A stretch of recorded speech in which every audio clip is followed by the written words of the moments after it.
Hello students, welcome back. Today we will learn the next industry, that is sugar industry. Let's begin. So India stands second as a world producer of sugar, right? And you know that India occupies the first place in the production of gur and khansari. Second as the world producer of sugar and first in production of gur and khansari.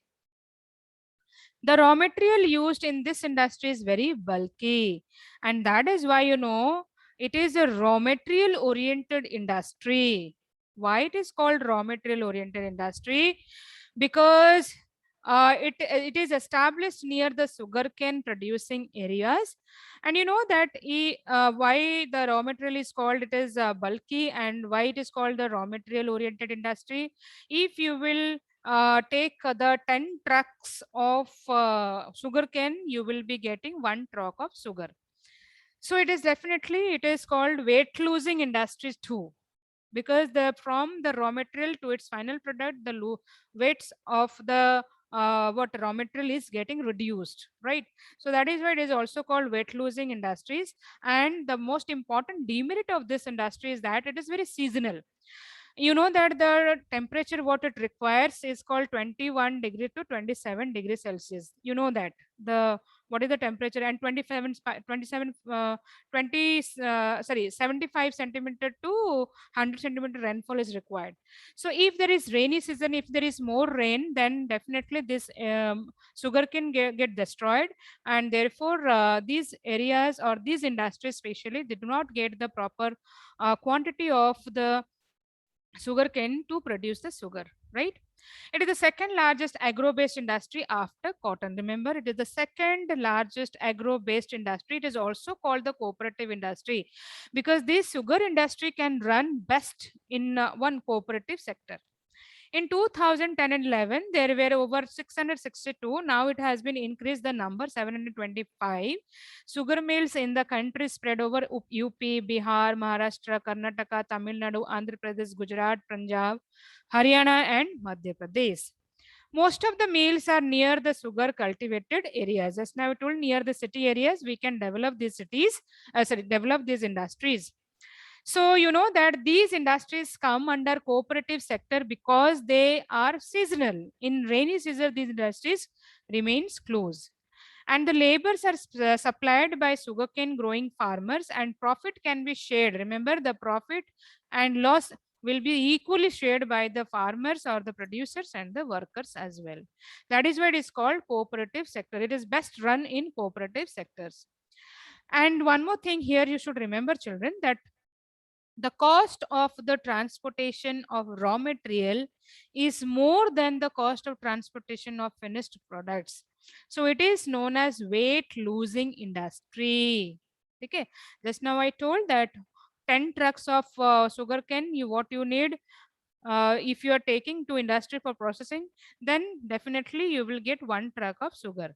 So in this way, what happens in this way, the what quantity what we get after the processing, it is called less compared to the raw materials used, right? So that is why it is called weight losing industries. What are the challenges over here?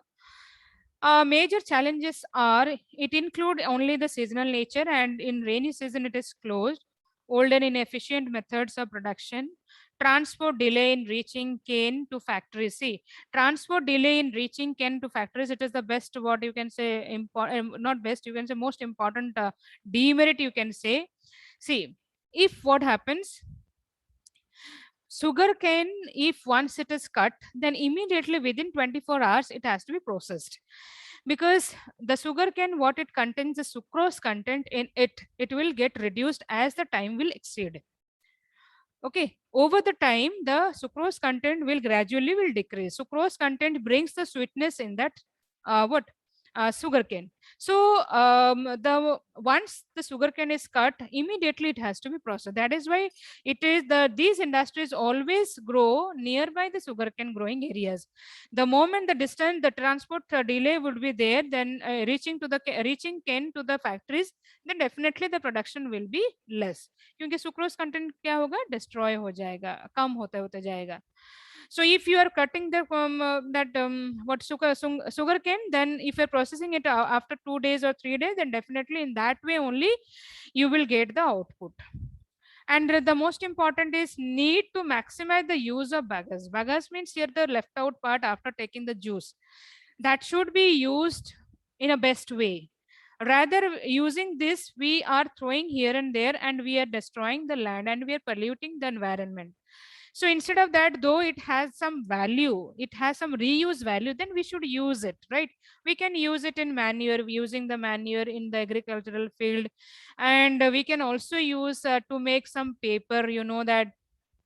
So these are the what reuse ability of this baggage, so that we can what reuse it instead of throwing here and there for polluting the what environment, right?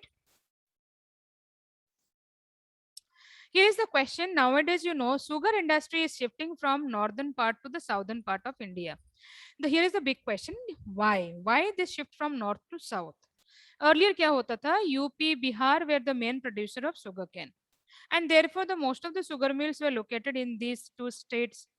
But now sugar mills are shifting towards Maharashtra and Karnataka because of the following reasons. Number one, per hectare production of sugarcane is higher in southern India.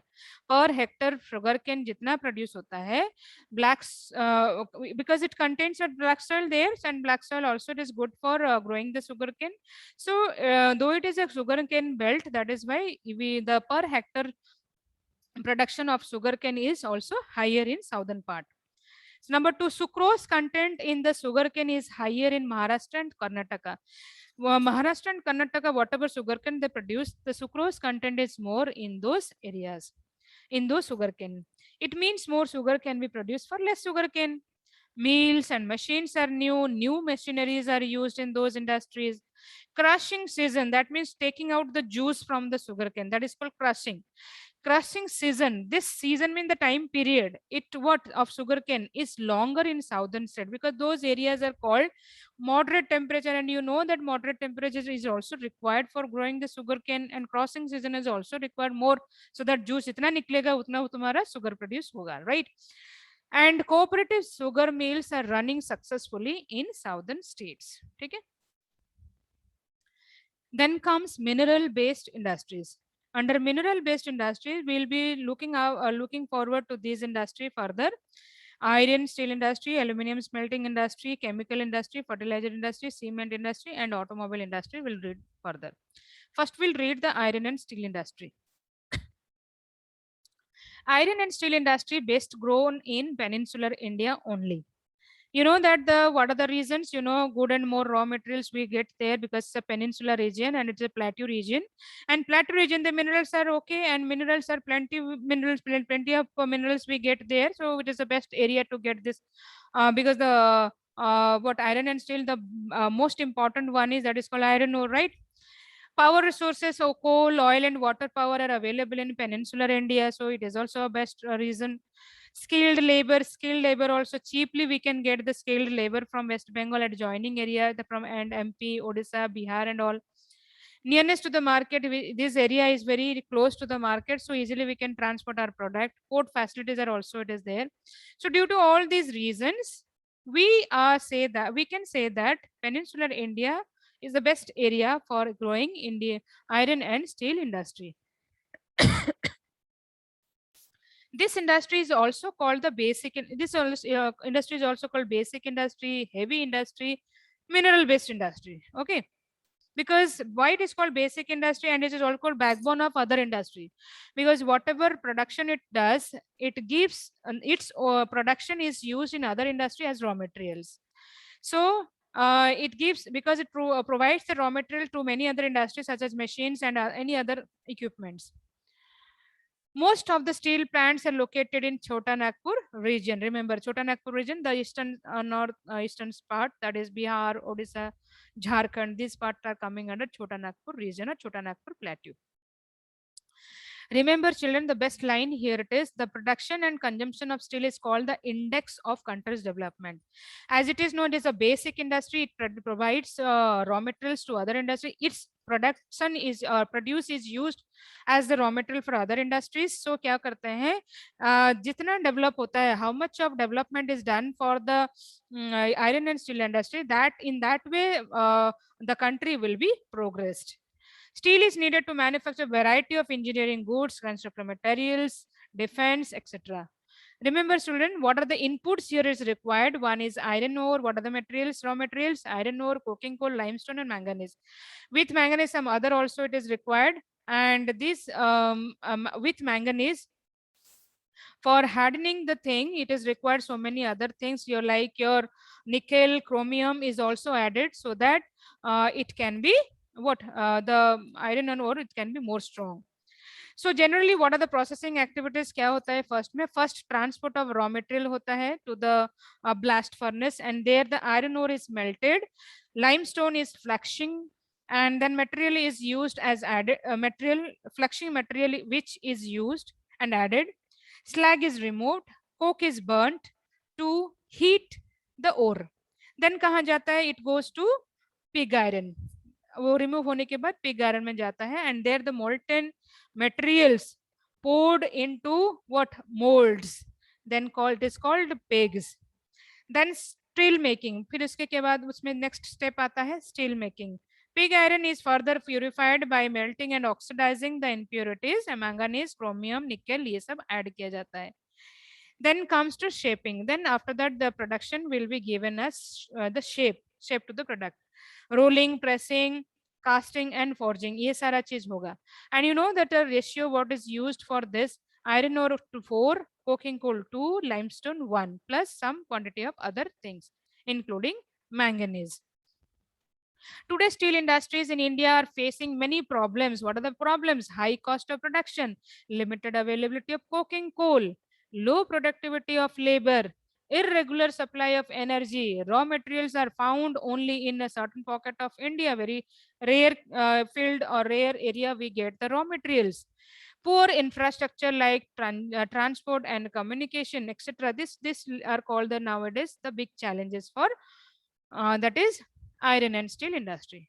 What is the present situation? Abhi kya situation hai? You know that China is called the leading producer of what iron and steel industry, even though India knows, and it has a well area of raw materials. In the 1950s, China and India produced almost the same quantity of steel, but today China is called the largest producer of steel. China is also the world's largest consumer of steel. Okay, so we also import good quality steel from other countries. हम लोग को import भी करना पड़ता है. However, the overall production of steel is sufficient to meet our domestic demand, but we have to import in few cases.